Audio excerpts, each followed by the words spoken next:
إن الحمد لله نحمده ونستعينه ونستغفره ونعوذ بالله من شرور أنفسنا وسيئات أعمالنا من يهده الله فلا مضل له ومن يضلله فلا هادي له أشهد أن لا إله إلا الله وحده لا شريك له وأشهد أن محمدا عبده ورسوله لا نبي بعده اللهم صل على محمد وعلى آله وصحبه ومن اتبع الهدى إلى يوم القيامة أوصيكم وإياي بتقوى الله فقد فاز المتقون أعوذ بالله من الشيطان الرجيم يا أيها الذين آمنوا اتقوا الله حق تقاته ولا تموتن إلا وأنتم مسلمون أما بعد أيها الحاضرون عزني الله أجمعين jamaah salat Jumat yang kami muliakan, bersyukur kita kepada Allah atas berbagai macam nikmat karunia kepada kita. Jemaah yang dirahmati oleh Allah Subhanahu wa taala, di dalam ayat-ayat Al-Qur'an ada satu potongan ayat yang pendek. Innasyirka lazulmun azim. Sesungguhnya syirik itu adalah kezaliman yang sangat besar. Di dalam Kamus Bahasa Indonesia, kata zalim ini ditulis persis seperti dalam teks Arabnya, zalim. Sehari-hari kita juga demikian, sebagai masyarakat dalam berdialog, berbicara, berkomunikasi, juga tidak memberikan kata ganti terhadap kata-kata zalim ini. Bahasa Indonesia berarti menyerap kata zalim ini ke dalam bahasa ibu, bahasa kita dalam hari-harinya. Apa makna daripada zalim ini? Sehingga sampai kemudian bahasa kita Indonesia menggunakannya. Di dalam bahasa Arab tadi, dalam teks Al-Quran tadi, zalim ini dikaitkan dengan satu perbuatan yang sangat tercela dan sangat dibenci oleh Allah Subhanahu wa taala. Kata zalim dikaitkan dengan kata syirik. Sesungguhnya perbuatan syirik adalah kedzaliman yang sangat besar. Syirik itu menyembah tidak kepada Allah. Orang yang tidak menyembah kepada Allah, dia dengan demikian berlaku syirik, punya sifat namanya zalim. Kedzaliman yang luar biasa. Jika kita membaca Kamus Bahasa Indonesia tadi, zalim itu adalah meletakkan sesuatu tidak pada tempatnya. Meletakkan sesembahan tidak pada tempatnya. Seharusnya hanya menyembah kepada Allah, tapi menyembah kepada selain Allah. Berarti meletakkan tujuan hidup kita, ibadah kita tidak pada tempatnya. Maka dia adalah zalim. Maka menjadi sesuatu yang bisa dimaklumi dalam kehidupan kita sehari-hari. Jika ada orang yang meletakkan sesuatu tidak pada tempatnya, maka dia masuk dalam kategori orang yang berlaku zalim. Seorang istri yang tidak menghormati pasangannya, maka dengan demikian dia zalim. Seorang ayah yang tidak mau mengambil perannya sebagai pemimpin, perannya sebagai barangkali penyedia kehidupan di rumah tangga, dengan demikian dia sebenarnya sedang berlaku zalim. Orang tua yang tidak mendidik anak-anaknya, berarti dia juga berlaku zalim. seorang pemimpin yang tidak melaksanakan keadilan bagi rakyatnya, kesejahteraan bagi rakyatnya, tidak membuat kebijakan yang tadi punya potensi adil tadi, maka dengan demikian dia berlaku dolim. Maka dengan demikian, dolim ini menjadi sesuatu yang bisa, kehidupan ini bisa bermasalah. Mengapa? Karena dolim itulah kemudian membuat, kalau kita hidup bersama gitu, maka akan tidak menghadirkan kebahagiaan, tidak menghadirkan ketentraman, tidak menghadirkan keajekan. Karena apa? Ada kedoliman. Iya. Karena di dalam zalim itu berarti ada sesuatu keadilan yang dilanggar. Iya. Bahkan ya, disebutkan di dalam satu pesan, idza wusidal amru ila ghairi ahli fangtadhiris sa'ah. Jika seseorang memberikan kepemimpinan kepada bukan ahlinya, maka tinggal tunggu saat kehancurannya. Mengapa? Karena di dalamnya ada potensi kedoliman tadi. Memberikan amanah tidak kepada orang yang semestinya dalam berbagai macam bidang. Ya. Maka apa yang akan terjadi? Yang akan terjadi adalah tunggu saat kehancurannya. Jamaah yang dirahmati oleh Allah Subhanahu wa ta'ala. Maka menjadi bisa dimaklumi. Ya, banyak kalau kita membaca undang-undang negara, kebijakan-kebijakan, aturan-aturan hidup, aturan-aturan barangkali ya kehidupan di masyarakat, selalu mengapa ditekankan yang pertama aspek keadilan. Karena apa? Keadilan ini akan mampu menghilangkan kedoliman. Yang kedua barangkali adalah ada aspek hikmahnya. Apa hikmah itu? Jangan sampai ya seseorang itu hak-haknya tidak terpenuhkan, apakah dalam kehidupan negara atau dalam kehidupan dunia kerja. Mengapa? Jika hak-haknya tidak terpenuhkan dan dengan demikian dia merasa dizalimi, maka pasti akan memunculkan chaos, akan memunculkan ketidaktenangan, akan memunculkan barangkali ya dalam bahasa-bahasa di masyarakat demonstrasi barangkali begitu. Karena apa? Dia pengen menuntut haknya. Dan jika itu terjadi, maka ya yang namanya ya kebahagiaan, yang namanya stabilitas akan sulit untuk diwujudkan. Jamaah yang dirahmati oleh Allah Subhanahu wa ta'ala. Maka oleh karena itu jika kita melihat contoh-contoh yang demikian tadi, dolim itu berarti dia tidak sekedar kata-kata yang bisa diartikan, tapi dolim adalah konsep kehidupan.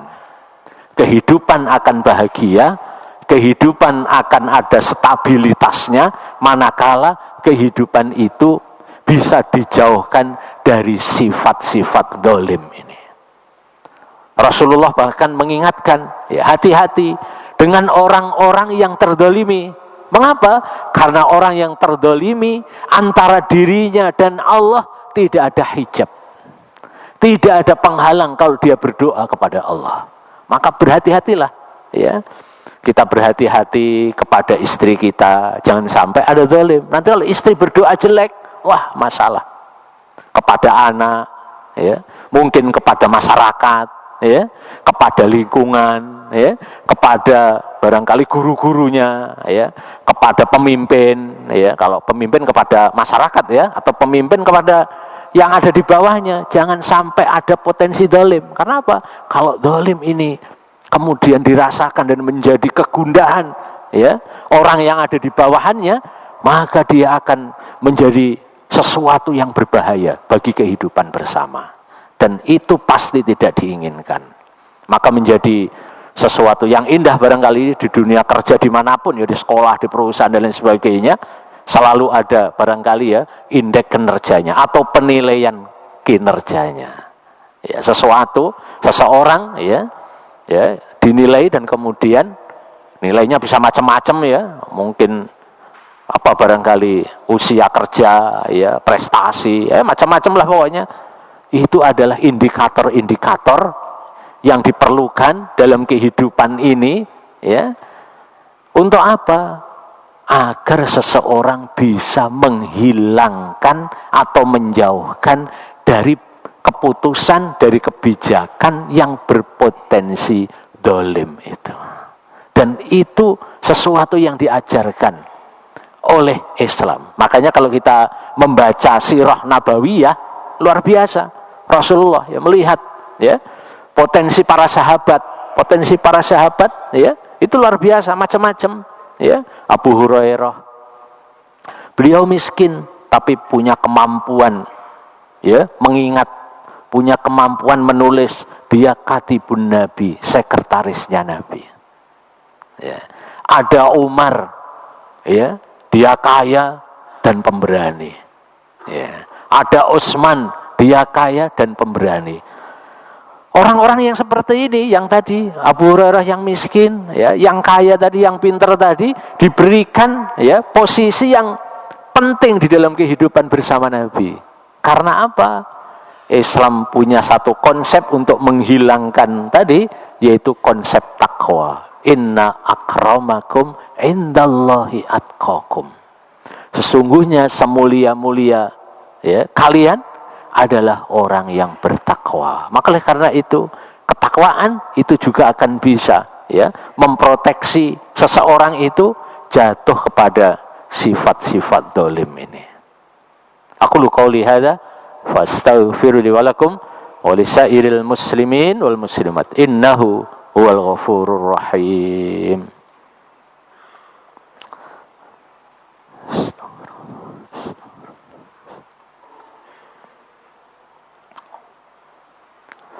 Alhamdulillahi Rabbil Alamin. Wassalatu wassalamu ala ashrafil anbiya'i wal mursalin wa ala alihi wa sahbihi wa man ittaba'ahum bi ihsanin ila yaumiddin. Ittaqillaha haitsuma kunta wa adbi as-sayyi'atal hasanata tamhuha wa khaliqin nasa bi khuluqin hasanin. Jamaah salat Jumat yang dimuliakan Allah Subhanahu wa taala. Ada beberapa cara untuk menghindarkan seseorang terjatuh kepada sifat zalim ini. Jika kita melihat pada banyak kajian-kajian para ulama. Yang pertama, hendaklah seseorang selalu punya sifat untuk menghormati kehormatan orang lain. Setiap orang punya kehormatan, maka kehormatan seseorang harus didudukkan, harus diberikan, ya, diberikan kehormatannya. Orang tua, ya, kenalan, tetangga dan sebagainya. Kalau kita lihat sejarah luar biasa, masya Allah. Yang kedua adalah agar hendaklah seseorang tidak mudah menumpahkan darah. Darah seseorang dia harus ya didudukkan, dihormati dengan sebaik-baiknya. Yang ketiga, hartanya. Masya Allah. Ya. Harta seseorang, dia adalah milik seseorang itu. Dan kita adalah orang yang juga punya kewajiban untuk melindunginya dalam batas-batas tertentu. Ya. Harta itu barangkali dalam hari ini tidak sekedar harta yang kita miliki. Harta hari ini jabatan, harta juga itu. Ya, jabatan, posisi, ya. Macam-macam lah pokoknya. Itu adalah harta. Ya. Bahkan dalam kehidupan kita barangkali SK itu juga harta itu. SK itu harta. Ya. Masya Allah. Yang keempat adalah ya keluarga atau nasab.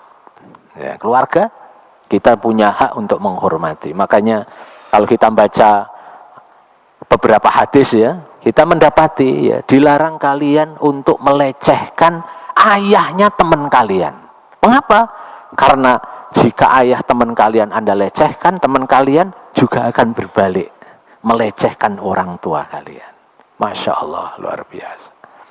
Dan yang terakhir adalah agamanya. Ya, agamanya. Negara seringkali, atau dalam konteks kebijakan negara ya, seringkali menyebutkan apa? Iman dan takwa. Maksudnya apa? Nilai-nilai agama seseorang itu penting untuk apa? Didudukkan dan diberikan ya tempat yang mulia. Karena apa? Jika tidak, maka ketika seseorang agamanya merasa didolimi, dia akan tumbuh satu perlawanan. Dan itulah yang dulu juga kalau kita membaca sejarah, bagaimana Senok Horgronya, ya, penasehatnya Hindia Belanda, menasehati pemerintah Hindia Belanda, jangan sekali-kali ya Hindia Belanda atau pemerintah Hindia Belanda penjajah itu menghina agama orang pribumi. Karena apa? Begitu dihina, orang pribumi merasa dizalimi dan dia akan melakukan perlawanan yang luar biasa. Masya Allah. Jamaah yang dirahmati oleh Allah Subhanahu wa ta'ala, pastilah Quran menyebut kata-kata zalim ini ya, ada maksudnya agar apa? Agar kita tidak terjatuh dan kemudian kita bisa mewujudkan keadilan, mewujudkan kebahagiaan, mewujudkan persaudaraan, mewujudkan kebersamaan dalam kehidupan bersama kita. Innallaha wa malaikatahu yusalluna 'alan nabi. Ya ayyuhalladzina amanu sallu 'alaihi wa sallimu taslima. Allahumma salli 'ala Muhammad wa 'ala alihi wa sahbihi ajma'in. Alhamdulillahi rabbil alamin. Hamdan yafi ni'amahu wa yukafi mazidah. Ya Rabbana lakal hamdu kama yanbaghi li jalali wajhika wa 'azimi sultanik. Allahumma arinal haqqa haqqan warzuqna ittiba'ah wa arinal batila batila warzuqna ijtinabah. Allahumma ighfir lana wa li walidayna warhamhuma kama rabbawna shighara. Allahumma hab lana min azwajina wa dhurriyyatina qurrata a'yun waj'alna lil muttaqina imama. Allahumma ighfir lana wa li ikhwanina alladhina sabaquna bil iman wa la taj'al fi qulubina ghillan lil ladzina amanu rabbana innaka ra'ufur rahim. Rabbana atina fid dunya hasanah wa fil akhirati hasanah wa qina adzabannar. Walhamdulillahi rabbil alamin. Aqimissalah.